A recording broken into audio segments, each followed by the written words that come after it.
My name's Tracey and I have been living alongside cancer for almost 20 years now. It's a difficult journey and it's not one that you would want to ever go down yourself. When I say I've been living alongside cancer, I've been living as a wife. I wasn't the patient, my husband was the patient. And that means you're also the carer.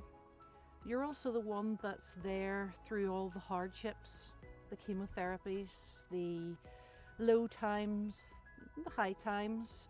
So that can be difficult because when you see your loved one going through chemotherapy and going through treatments and you know that they're uncomfortable and they're not feeling well, it's very, very hard to keep that control and that composure all of the time.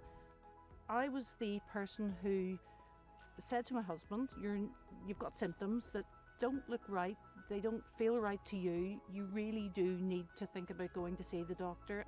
Things didn't go away and eventually through a bit of persuasion from me, he did go to see the doctor, and thankfully he did, because they diagnosed cancer in the early stages. Since then he has had cancer twice. He has had all of the treatments and those have been successful. But there are times when, as a wife and as a loved one, you feel very alone. You feel as if no one hears you. You don't really have a voice, and people mean so well, but so many people will say, and how's your husband keeping, and how's his treatment going? And no one ever really thinks that the loved one's suffering too, and they're suffering a lot with this. And that's where friends come in, and family. And in some ways you can offload, and that's good, to be able to talk to someone about how you feel. And in some ways you're not judged. When it's a friend or when it's part of your family, you're not judged for how you feel, and that's good. But you know, there's also Macmillan. And Macmillan are there for me when I was sometimes at my lowest points. I could just lift the phone and I could contact Macmillan.